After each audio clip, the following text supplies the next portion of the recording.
എല്ലാവർക്കും പുതിയൊരു വീഡിയോയിലേക്ക് സ്വാഗതം. ഇന്ന് പഴയകാല ചായക്ക് കടിയായ നല്ലൊരു തരിയുണ്ടൻ്റെ റെസിപ്പിയുമായിട്ടാണ് ഞാൻ വന്നത്. തരിയുണ്ട റവലൊടു എന്നെല്ലാം പറയും ഇതിന്. നമ്മൾ കണ്ണൂക്കാർ തരിയുണ്ട എന്നാണ് പറയൽ. പഴയകാല ചായക്ക് കടിയായാലും ഇന്നും നമുക്ക് എന്നും ഉണ്ടാക്കി കഴിക്കാൻ തോന്നുന്ന നല്ലൊരു റെസിപ്പി കൂടിയാണ്. അപ്പോൾ നമുക്ക് വേഗം തന്നെ എങ്ങനെയാണ് ഇത് ഉണ്ടാക്കുന്നതെന്ന് നോക്കാം. തരിയുണ്ട ഉണ്ടാക്കാൻ വേണ്ടിയിട്ട് ആദ്യം തന്നെ നമുക്ക് തരി ഒന്ന് വറുത്തെടുക്കണം. അതിന് വേണ്ടിയിട്ട് ഞാനിതാ ഇതുപോലൊരു പാൻ അടുപ്പിൽ വെച്ചിട്ടൊന്ന് ചൂടാക്കിയിട്ടുണ്ട്. അതിലേക്ക് 1/2 കിലോ റവയാണ് ഇട്ട് കൊടുക്കുന്നത്. റവ എടുക്കുന്ന സമയത്ത് വറുക്കാത്ത റവ നോക്കിയിട്ട് എടുക്കുക. ഇനി തീയൊരു മീഡിയം ടു ലോ ഫ്ലെയിമിൽ വെച്ചിട്ട് നമുക്കിതൊന്ന് വറുത്തെടുക്കണം. കൈവിടാണ്ട് മിക്സ് ചെയ്തിട്ട് ഇതൊന്ന് വറുത്തെടുക്കുക. റവ നന്നായിട്ട് വറുക്കുകയും വേണം. ഇതിൻ്റെ കളറും അധികം മാറിപ്പോവാത്ത രീതിയിൽ വറുക്കുകയും വേണം. വറുത്ത് നല്ലൊരു മണം വരും. ആ ഒരു സമയത്ത് നമുക്കിത് അടുപ്പത്തുനിന്ന് മാറ്റാം. അപ്പോൾ ഇതിൻ്റെ കളറ് അധികം മാറാത്ത രീതിയിൽ വേണം വറുത്തെടുക്കാൻ. കുറച്ച് ടൈം എടുത്തിട്ട് നന്നായിട്ടൊന്ന് വറുത്തെടുക്കുക. അപ്പോൾ ഇതാ റവ നന്നായിട്ടൊന്ന് വറുത്ത് കിട്ടിയിട്ടുണ്ട്. ഈ ഒരു രീതിയിൽ കളറൊന്നും അധികം മാറാത്ത രീതിയിൽ നന്നായിട്ട് തന്നെ വറുത്തിട്ടുണ്ട് കേട്ടോ. ഇനി നമുക്കിത് ഒരു പ്ലേറ്റിലേക്ക് മാറ്റാം. അതിൽ തന്നെ വെച്ചിരുന്നാൽ അതിൻ്റെ ചൂട് കൊണ്ട് അതൊന്ന് കളർ മാറിപ്പോവും. അതുകൊണ്ട് മറ്റൊരു പ്ലേറ്റിലേക്ക് മാറ്റുക. ഇനി നമ്മൾ റവ വറുത്ത സെയിം പാത്രത്തിൽ തന്നെ ഞാനിതാ ഒരു മീഡിയം വലിപ്പത്തിലുള്ള തേങ്ങ ചിരകിയത് ചേർത്ത് കൊടുത്തിട്ടുണ്ട്. എന്നിട്ട് ഇതിലേക്ക് 1/4 കപ്പ് പഞ്ചസാര കൂടെ ഇട്ട് കൊടുക്കുന്നുണ്ട്. ഇനി ഈ ഒരു മീഡിയം ഫ്ലെയിമിൽ വെച്ചിട്ട് നമുക്ക് ഈ തേങ്ങനെ ഒന്ന് വിളയിച്ചെടുക്കണം.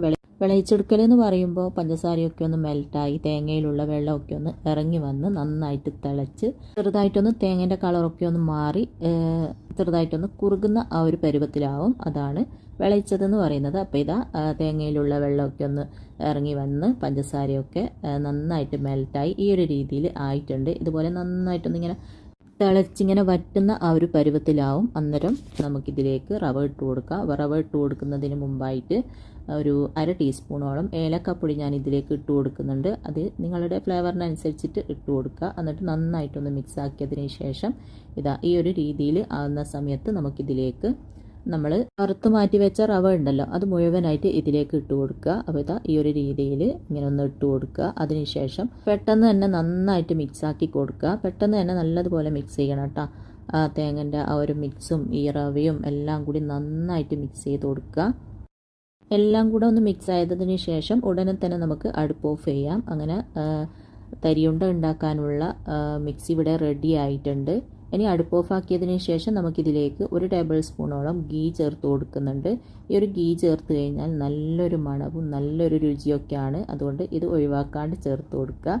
എന്നിട്ട് വീണ്ടും ഒന്ന് നന്നായിട്ട് മിക്സ് ആക്കിയതിന് ശേഷം നമുക്കിത് മറ്റൊരു പാത്രത്തിലേക്ക് മാറ്റാം. ചെറുതായിട്ടൊന്ന് ചൂട് പോയതിന് ശേഷം നമുക്ക് ഉരുളകളാക്കിയെടുക്കാം. ഒരുപാട് ചൂട് പോയി തണുക്കാനായിട്ട് വെയിറ്റ് ചെയ്യരുത്. അങ്ങനെയാകുമ്പോൾ നമുക്കിത് ഉരുട്ടിയെടുക്കാൻ ബുദ്ധിമുട്ടായിരിക്കും. അതുകൊണ്ട് കുറച്ചൊന്ന് ചൂട് പോയതിന് ശേഷം തന്നെ ഉടനെ തന്നെ ഇത് ഉരുട്ടിയെടുക്കണം. നമുക്ക് കൈ പൊള്ളാത്ത രീതിയിൽ ആകുന്ന ആ ഒരു പരുവത്തിലാവുമ്പം തന്നെ ഉരുട്ടിയെടുക്കുക. ഇതുപോലെ ഒന്ന് ചെറുതായിട്ട് നേരത്തെ ഇട്ട് കൊടുത്താൽ മതി.